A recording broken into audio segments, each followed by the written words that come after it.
Hello again, everybody. Welcome to the Love Monday podcast. I'm glad you're joining me today. Another great episode. At least I think so.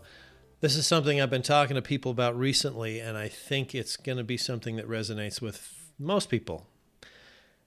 It's easy to feel defeated in our lives. In what we're doing, in all of our endeavors, it's really easy to feel defeated. But usually when we do, it's that we're feeling self-defeated. We don't feel like anything good is happening. We don't feel like we're making progress. We don't feel like any of our efforts are ever going to pay off. I mean, think about it. When do you get to feeling this way? It's January. Maybe you're feeling this way right now because you set some New Year's resolutions. It's now January 23rd, and you've lost your enthusiasm for those New Year's resolutions. Maybe you're trying to lose some weight. Again, it's January 23rd. It was fun in the beginning. You started out with a real bang. You were going to the gym. You were eating right, doing all these things. But now you're looking at the scale and your clothes don't fit any better. You're 3 weeks in. You expected more. And now you're feeling like, what's the use? What's the point? Well, we're going to talk about that today because what we tend to do when we self-defeat is we're not comparing ourselves to where we were, and we're also not taking a very long-term look at where we were. We're typically comparing ourselves to other people and where we want to be. Think about it. When you set your New Year's resolution or your goals of any kind, you tend to look at other people and what other people are accomplishing.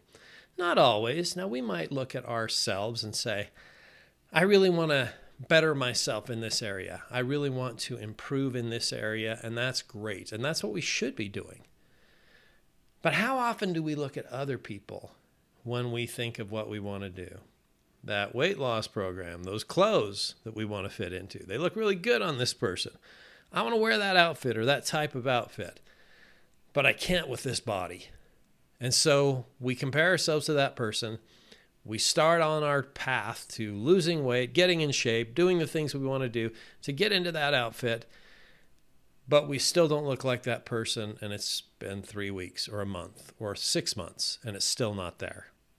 You know, you have to look at these things more on a long-term basis. So it's easy to take these New Year's resolutions as an example and poke holes in those because a lot of people do lose their enthusiasm about New Year's goals and resolutions before January expires. But I want to get more into this concept of comparing ourselves to others or comparing ourselves to some ideal that we thought we would hit in a short amount of time and we're not there yet. Or comparing ourselves to some ideal that we thought was going to happen and it hasn't happened that way, so we think we've failed. So that's what I want to look at. I want to look at this concept of getting discouraged about where we are today and thinking we're never going to get there, and so we give up. Or even worse, we look at that and we say, yeah, that's not me. I'm never going to be able to do that. So we never get started. I like something that Angela Duckworth in her TED Talk, she's the author of a book called Grit. And I like what she said. And rather than try and quote that, I'm going to play the audio from that TED Talk so that you can get a feel for this.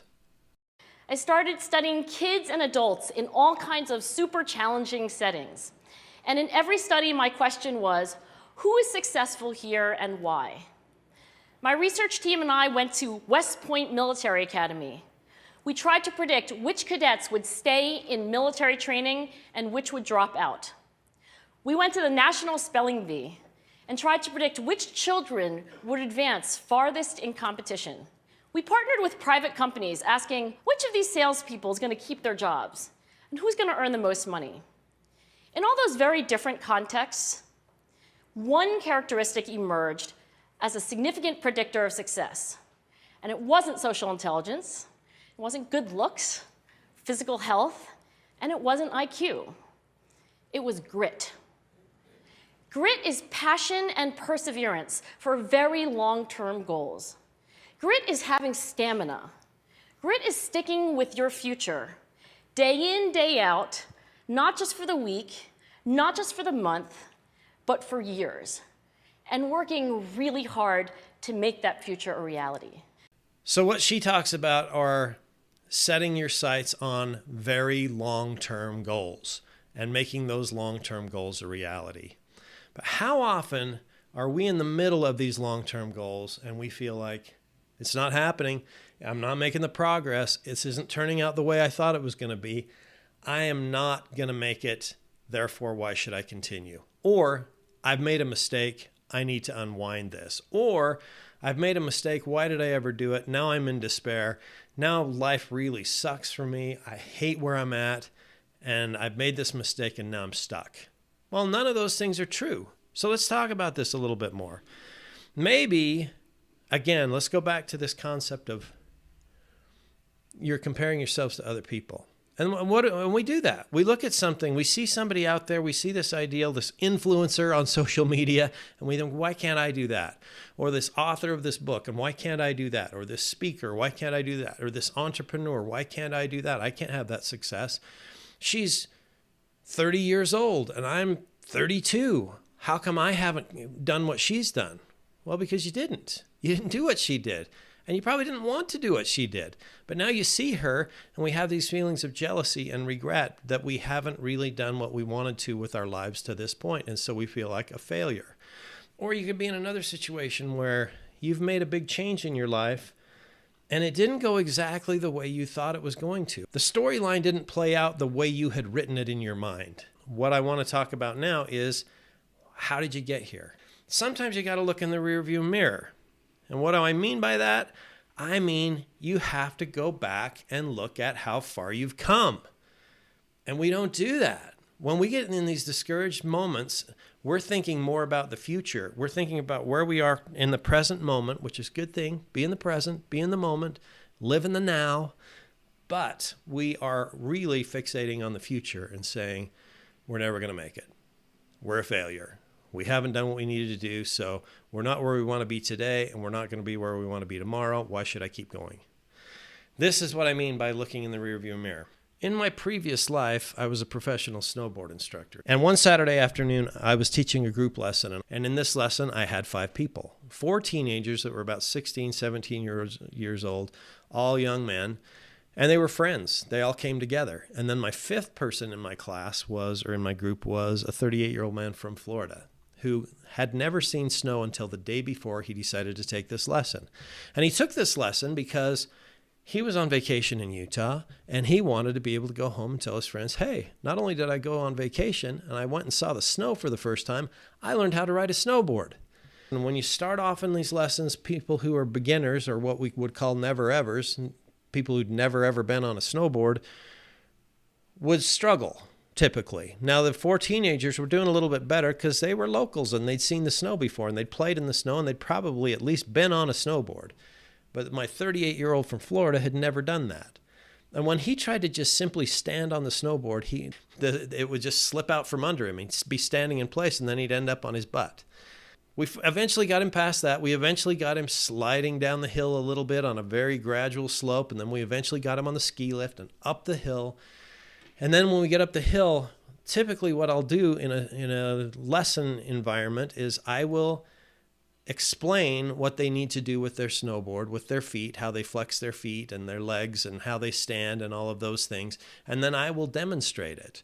So this is what I was doing as we were starting to come down this beginner slope. I'm demonstrating, and I would make a turn or two while I'm demonstrating this, and I'm telling them what I'm doing as I'm going through, and then I would have them follow me, and then they would follow me down the hill.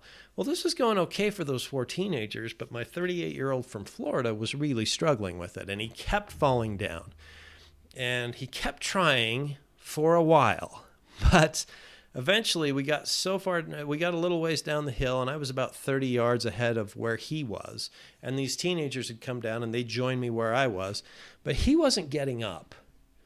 He was just laying there, and I knew he wasn't injured.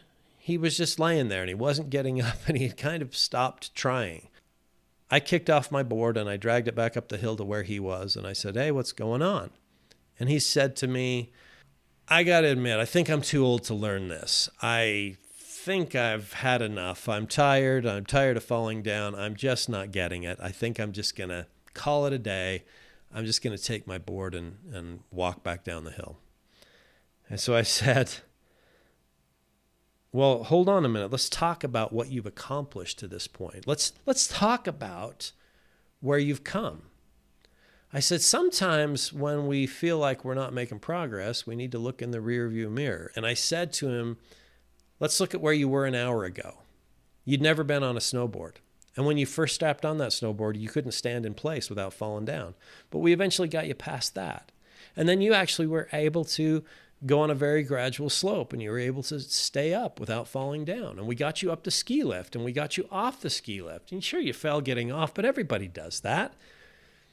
And now we've started coming down the hill trying to make turns, and yes, I can see you're struggling. And yes, you're probably comparing yourself to these young men here. And he said, yeah, that's what I'm doing. They're getting it, and I'm not. And I think they're younger. They can figure it out. I'm older. I can't figure it out. And I don't want to slow the group down. And I said, well, okay, look in the rearview mirror. Look at what you've accomplished. Yesterday, you'd never been on the snow before. Now, you're actually making some progress. And if you think you're too old, how old are you? And he said, I'm 38. And I said, well, I'm 48. And I didn't start this sport. I didn't take lessons until I was 40, 2 years older than you. And now I'm the teacher. And he said, 40, huh? And I said, yeah. And I put my hand out to help him get up, and he got up. And from that moment on, he was a changed man. He could see that as he looked in the rearview mirror, he got inspired by his own progress, and he needed to stop looking at the other people on the hill, the people, not just the other four in my class, but the others who were just shooting on by him who'd been doing this for years. He needed to compare himself to where he was. He needed to look in the rearview mirror. And too often, we don't do that. I have another experience with somebody I was talking to this week, coaching this person. And she was discouraged because a couple of years ago, she made a big change in her life, and it hadn't gone exactly the way she wanted it to go. She'd made a big move. She'd moved to a different city, and she changed careers. She had these big dreams and hopes and aspirations. She made that change. She did all the things, made the move. She got the job. You know what? She hates the job. Now she hates the job. She doesn't hate the career. She hates the job because the organization she's in is not a great organization. And so she's feeling like, I made a huge mistake. I was comfortable where I was. I was making more money. I had a great apartment. I had friends around me. I had family around me. Now I've moved to this city hundreds of miles away. I got me and my dog. That's all I've got. I made a mistake. Is this ever going to turn out the way I thought it was going to be? And so I said, well, hold on. Maybe you need to look in the rearview mirror a little bit. Now look at this. Go back to where you were a couple of years ago before you made this move. Where were you? What were the things that were going on that made you want to make this change, that were inspiring you to make this change? How did it feel? Tell me about that. And she told me, well, I felt like it was stagnating. I felt like I wanted to do more. I felt like I wanted to change my career and go and do new and exciting things and live in a new city and pursue the dreams I'd always had for myself. Where I was 2 years ago was just the stepping stone to get to where I wanted to go, but now I'm here and it's not what I expected it would be, and I'm not happy. I'm struggling. I've had health issues. It's more expensive to live here. I'm not making as much money as I was before. And so I said, okay, well, look at that. Let's stay where we were 2 years ago. You made the change. You were able to make the change. You quit your old job. You abandoned your old apartment that seemed like it was better as you look back on it now. But was it really? And then not only that, you had set your sights on a certain type of job when you moved to that city where you are. And had you gotten that job you thought was ideal, would you have learned as much as you have in this job that you've got? Because she wanted to go to a bigger organization where she would have more of a specific role that would be not as varied, but she ended up with this small organization, this small company, where she gets to do kind of everything in the industry that she's chosen. So she's had, rather than have one job and one role where she would have been working for 2 years in a little more comfortable environment, maybe making a little more money, a little less stressed, have a little bit more ease of daily life, but she wouldn't have learned as much because she probably had in the smaller organization, she's probably had to do 20 different jobs in the small organization that she would have had to move to within that larger organization. The larger organization would have sort of pigeonholed her in this one spot, and probably she would have been there for that whole 2 years. Instead, she's been learning all sorts of new things. And when we pointed that out, and when she saw that, she kind of got inspired by it. And she sort of felt like, yeah, things aren't quite so bad. If I look in the rearview mirror, I've accomplished a lot. And now I have all of this experience that I wouldn't have. Now, as I move on to a better, bigger organization, not only can I just go for the same job I would have been in, I could probably apply for several different jobs and different roles in different larger organizations. My true belief is there is no such thing as a step back or even a step sideways. You're either moving forward or you're learning, or both. But we never go backward. We never go backward. That's not what we do as humans. We don't aspire to go backward. I mean, if you actually aspire to go backward, like I want to move into an easier life, that's one thing, but most people don't do that. If you're trying to further your life, further your career, further your relationships, further your health, you're always making steps forward. Even when it feels like you made a step back, you took a step back or you took a step sideways, it's not. Trust me. And all you need to do to know that that's not the case is to look in the rearview mirror. So how do we look in the rearview mirror? If you're in one of these situations where you're feeling like, I am not making progress, you're comparing yourself to somebody else, or you're comparing yourself to where you thought you'd be, and it's not worked out the way you thought it was going to work out, and you think you've gone backward or sideways and you're falling behind, I'm going to ask you, falling behind what, first of all, but I want you to look in the rearview mirror, and there's some specific steps I want you to take. Now, I want you to take some situation in your life, probably wherever you are right now, if you're feeling this discouragement, I want you to look back on that. So when did you make this transition to a new career, or moving to a new city, or some big change you've made in your life which now feels like a mistake to you, which now feels like you're falling behind, you've taken steps backward? I want you to think about that situation. And I want you to go back to the point where you made that transition. So if you moved to a new city a year ago or 2 years ago, or you changed jobs, let's say it's 2 years ago. I want you to go back to 2 years ago, but then I want you to go back 6 months beyond that. So go back 2.5 years, and I want you to answer these questions. First of all, why did you decide to make that change? What were the thoughts you were having that led you to making that change in the first place? That earlier experience that I shared with the person who moved to a new city, she was feeling like she was stagnating. She was feeling like she needed a change. She was feeling like she wanted to move to the dream career and the dream job she'd always had, and now it wasn't working out to her. So the first step is to look back from before you made the change and look at all of those things that were influencing you to make the change. What were the thoughts? What were the feelings? What were the emotions you were having for that? That's question number one. Question number two is, what happened that made it possible to actually make that change? So as you started doing things, what were the kind of tumblers that fell into place that allowed you to turn the key in that lock and open your future? What things happened? What did you make happen? Or what things just seemed to happen in your favor to help you get to where you were? That's question number two. Question number three, what happened after you made the change and you moved to that new city or that new job or that new career? What happened after you made the change that seemed like it was still the right choice for you?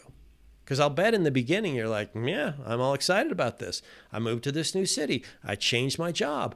I'm pretty excited about this. So what were those things that made it feel like the right choice back then? Because at some point it felt like the right choice.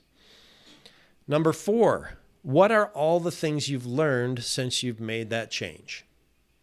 Just start to think about that. Did you learn some things since you made that change about yourself, about the job you're doing, about where you're living, about your relationships, whatever it is, whatever that change was, what are all the things you've learned since making that change? And then number five, if you had not made this change, would you really be better off? When you're feeling doubt and you're feeling like, I'm falling behind. I thought I was moving forward, but I'm actually moving backward. I'm in a worse place than I was before I made the change.